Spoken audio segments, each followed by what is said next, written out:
سلام وطندارای نازنین، خدا کنه که خوب و جور صحتمند باشین. امید هستم و نمیتونین یا سلطان بگوین یا امید بگوین یا هر چیزی که خوشتان میاد، لیکن گپ سلطان و امیدی چیزا تیر از بیادر. یک ویدیو را براتون مندازم، یک ویدیو را براتون مندازم، میره ببینین. چونی پدر بزرگوار داین انداخته بود که ویدیو را شیر کنین و ما هم شیر کردم، لیکن درد است که هزاران دانه پدر و مادر دیگه در سراسر افغانستان داره.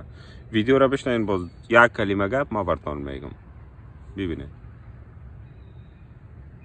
کابلی، لدخور و بی‌دفاع،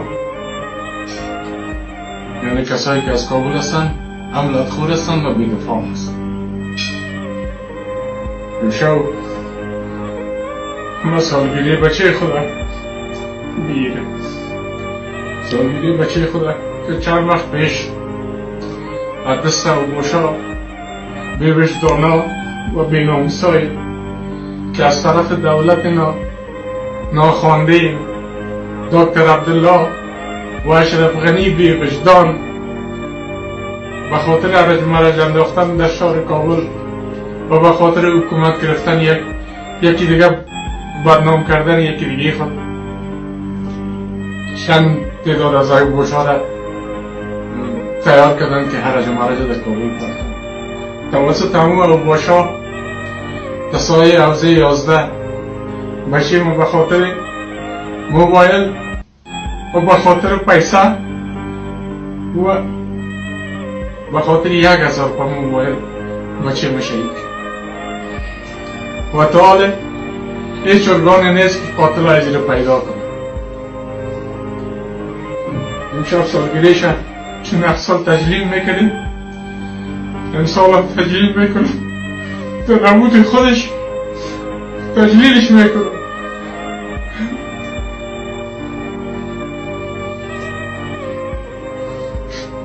کاش که پاسیم افغان نمی بود، کاش که بچه ما در افغان بود، کابلی نمی بود، یک شمالی و یک پنشیری می بود که زور می داشت، هرگز کشته نمی شد.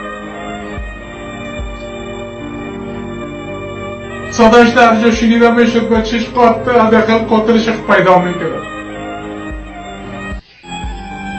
این بی‌وجدان هیچ کسی نیست. من خطاب به می اشرف غنی، امی عبدالله، امی ارگانهای دولتی، امی سرهای کشور که خونمناک سر میگن.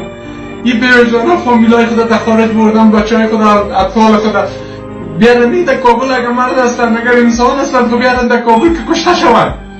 خداوند بروی امی محبوبش، خداوند به خاطر قرآن پاکش، خدایا اولاد اشرف غنی، اولاد عبدالله، اولاد قماندان شهر، اولاد وزیر داخله، اولاد این مجاهلین، رهبران مجاهلین پست به این حالت مشابه با این رقم سالگیری بچه خدا بگیرم. من خطاب به اشرف غنی بی وجدان میگم، او بی وجدان، او عبدالله بی وجدان، او پست. آیا قیمتی یک بچه 1000 پس یک جوان کشته میشه؟ این خوب پروژه هست. شما پروژه جور کردین، پروژه جوان کشی جور کردین. او بی وجدان ها پرسان نیست. شما در هم حکومت خود هستین، شما در هم هستین که چوکی رو بگیرین، ما جوانه خود دست میتین.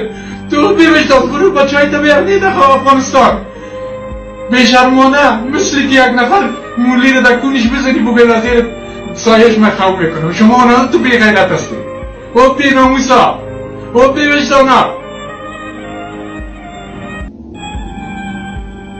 بچه مرزش 1000 افغانی رو داشت. امیال مادرش صدمه روی در شفاخانه می رفت. من امروز تنها امشب بودم، امشب سالگیریش از سالگیری بچه خدا گرفته. او بی وجدان، او پس، او اشرف غنی بی ناموس، او عبدالله خرکاس. از این بچه بسار کنی، از بچه بسار کن که چی شد قاتلش؟ تو پولیس داری؟ او وزیر داخله بی وجدان که تو میگی تو حالت خبر داری که قاتل از این گرفتار نکردن؟ کسی نیست که پشت از این بگرده؟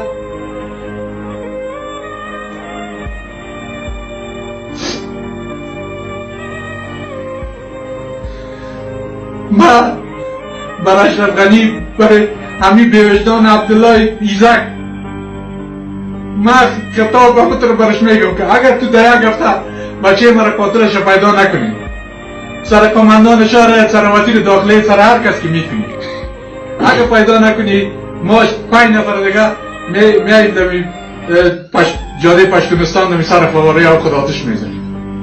خدا در میتیم بعد قدر شما لعنت کتیم حکومتتون. لعنت به شما، لعنت به این رهبرای جهادی بیوجدان. یا مجاهدین از مجاهدین نبودن، یا مجاهدین بودن، یا پس فطرتا بودن.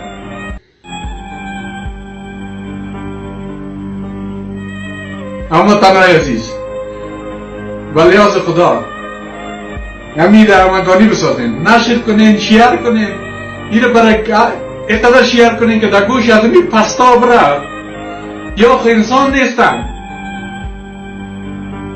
او بیادر در 35 میلیون نفوس 1 میلیون نفوس برازای رای داده، او هم تقلبی است. بازجا در جا بالا بشن که میگن ما برای حکومت برای مردم آمده، مید در غضب خدا شوی. لعنت به شما، در غضب خدا شوی پستای پس فطرتا. من خواهیدم با پولیس کابل اختار میدم که والا قاتل بچه مرا دستگیر نکنه. هر چی که دست ما بیای ما میکنم. لعنت به شما، لعنت به حکومتتان. اما تنها عزیز باز ما براتان بگم، ولی از خدا همین رو شیار کنید و اینقدر شیار کنید که در گوش همین پس فطرتا بره. و من الله توفیق. ویدیو رو دیدین وطندارای عزیز، بسیار میبخشین یکم شمال است، شاید کوالیتی صدا خوب نباشه، لیکن من گفتنی برای می پدر بزرگوار دارم. هر کی را میگه درد رسد ناچار یک بغل خود میگیره میگه آمره درد رسیده. پیشترم براتون گفتم داغ داره، هر گپی که میزنه درد دیده. یک گپ برات میگم پدر بزرگوار و به تمام پدرها و مادرای عزیزی که این ویدیوی مرا حالا فعلا میبینه یا هر کسی که میبینه، بیادر در این وطن ما شما، بیادر که بیادر خیست زد، بیادر که بیادر زد، پرستان نکد که از کدام دین و مذهب هستی، از کدام سمت هستی، از کدام ولایت هستی، خیست زدش. پس به این معناست کسی که جرم میکنه کاکا جان، پدر جان گل، نمیگه که تو از کجاستی، تو از کجاستی، تو از کجاستی، تو از کجاستی. این سراسر افغانستانه که تو میبینی پدرها و مادرهاش داغ دیده. به میلیون ها دانه پدر و مادر دیگه اینم مثل خودت وارد داغ دیده، به میلیون ها دانه. پس وطندارای گل همی مسائل قوم و لسان و مذهب و تاوبالا را در یک جرم که میشه پیش نکنین. مجرم بیادر خدا که نشناخت، یه اولاد تو را اوره هیچ نمیشناسه. بیادر این ویدیو رو به خاطر دین انداخته بودی، این ویدیو رو بیادر شیر کردیم که اگر وزارت داخله یا هر کس که از مسئولین است به می قضیه تو رسیدگی کنه و به قضیه از آرادان دیگه که در می حالت است رسیدگی کنه. وطندارای نازنین شما هم که ویدیو رو دیدین، از خیرتان یک دست به دستش کنین، یک شیرش کنین که می وطندار ما را بیادر اگر قاتلش از هر کس از پیدا شود. لیکن در آخر تکرار میکنم این درد مشترک تمام افغانستان است. از یک